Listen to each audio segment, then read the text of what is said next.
Norwich City have won another game of football, and I'm delighted about it. Welcome back to Talk Norwich City, everyone. I hope you're all doing very well indeed. We're here to talk about the Norwich City 1, Birmingham City 0 result, and also the bits and bobs in between that win and also the win at the weekend against Rotherham United. If you don't already know, I release a daily morning podcast that's uploaded by 9 AM every day.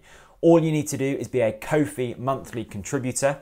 Links are in the description to that. Donate £3 on a monthly basis and you will have access to that morning podcast every single weekday before 9 AM. All of your support is greatly appreciated.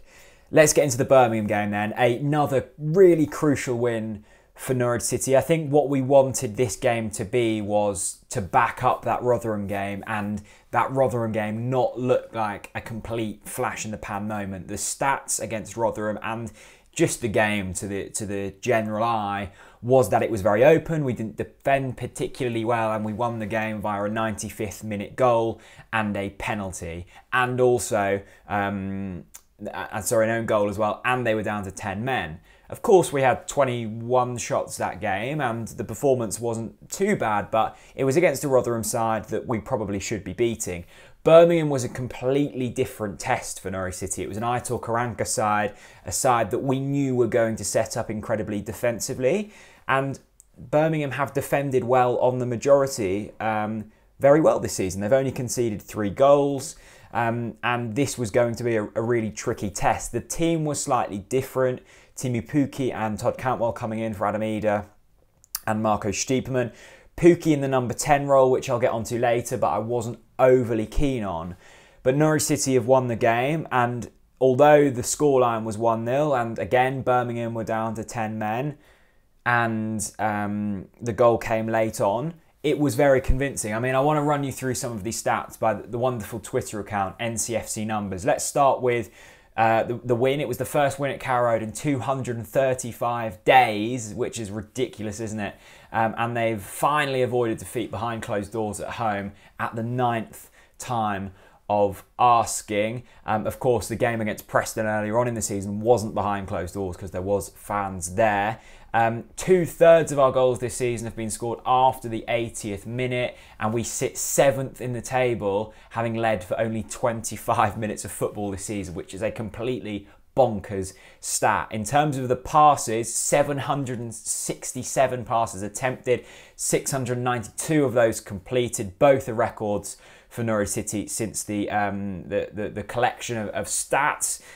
It was the first time 2 subs had set up and scored a goal since McLean to Rhodes in 2019, and the first at Carrow Road since Rotherham in 2016. Lucas Roop completed 36 more passes than the whole of the Birmingham midfield combined, and Mario Vrancic became the first player in 4 seasons to score in all 4 seasons of Daniel Farke's regime. That's the stats provided by NCFC Numbers. Go and follow him on Twitter. It's a really brilliant Twitter account. But all of them stats show you just how dominant Norwich City's performance was last night. 23 shots, 75% possession. It was a remarkable performance from Norwich City, and one that will surely instill confidence in these lads ahead of Wycombe Wanderers at the weekend. I think my main thoughts were defensively fairly solid. Another clean sheet, a clean sheet for Norwich City. I'm really enjoying the defensive partnership of Grant Hanley and Ben Gibson. I think Ben Gibson has been a massive addition to this Norwich City side. We didn't quite know what to expect from Gibson because he hadn't played football in a very long time. We knew that he was an £8 million signing, for Burnley not so long back, but since that point his career has kind of stalled. But it seems as if at this level he's a really quality centre-back. The midfield is better than it was. I think Lucas Roop had his best game in a Norwich City shirt last night. I thought he was very dynamic. I thought he was really good at winning the ball back. I thought he was looking for a forward pass rather than a sideways pass, and I just think he gelled a lot better with Oliver Skipp last night. I thought against Rotherham, they weren't bad, but they were very open, and that may have been the way in which that game was played. It was very end-to-end. It was like a basketball game at times, and Birmingham was slightly more compact, and it was just one-way traffic, really. So maybe Skip didn't have as much to do, maybe Roop didn't have as much to do, but what they did do, I think they did a lot better, and Daniel Farke will surely be pleased with that. Tim Krul, again, didn't have too much to do, but what he did need to do, he did very well, as we've come to expect with Tim Krul at this level.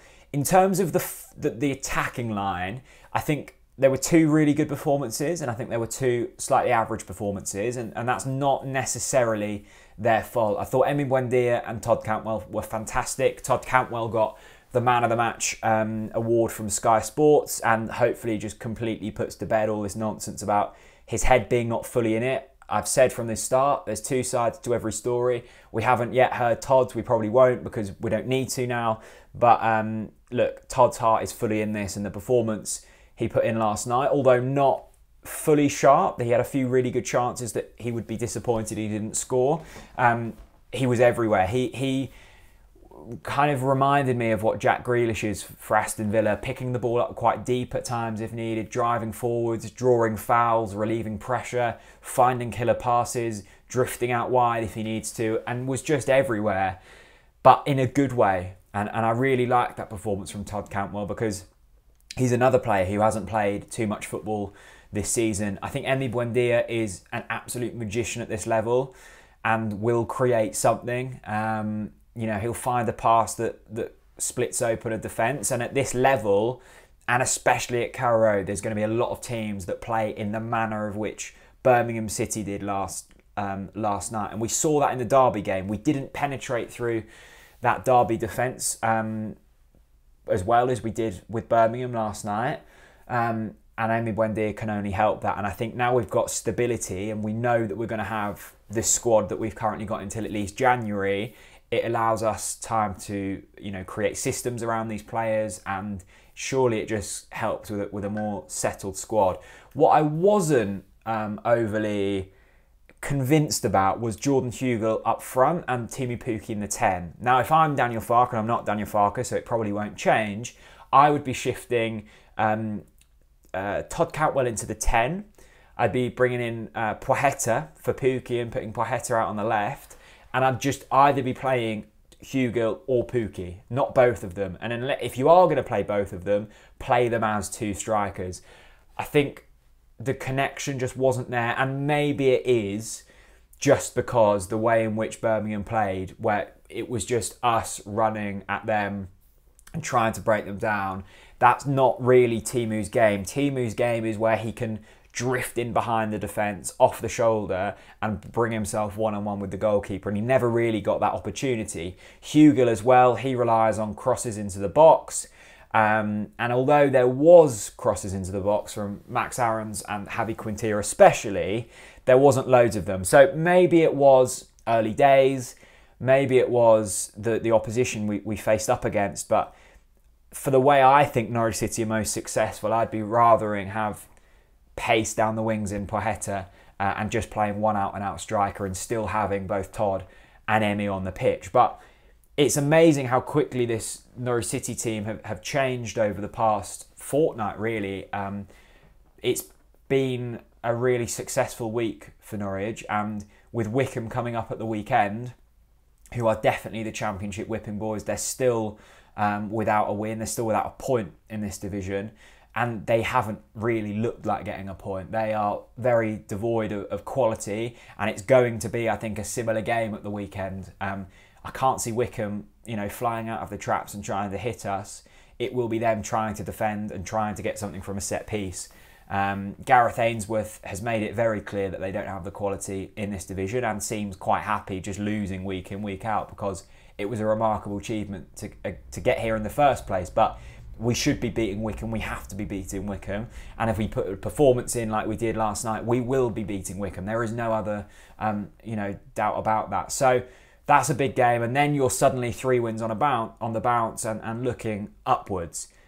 That stat still comes back to me. 25 minutes we've led in football matches this season, and we're 7th in the table with 3 wins and a draw. That's remarkable. We should definitely take what we've got so far and continue to move onwards. But really impressed with Norwich last night. It's hard not to be. You know, beating them kind of teams are going to be crucial this season.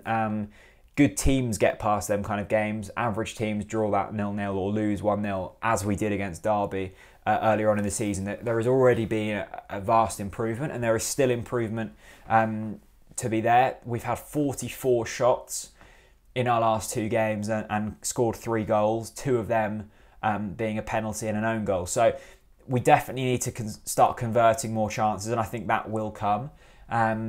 But in terms of the underlying stats, expected goals, we're right up there, and the trend is certainly going in the right direction. So positive for Norwich City. Let me know your thoughts down in the comments section below. A reminder, if you want a daily morning podcast, something to start your day with, then the Ko-fi link is down in the comments section, in the description below. Monthly contributors get that delivered to their email inbox on a daily basis. 15 minutes of Norwich City chat. What more do you want in your early mornings? Thank you very much for watching.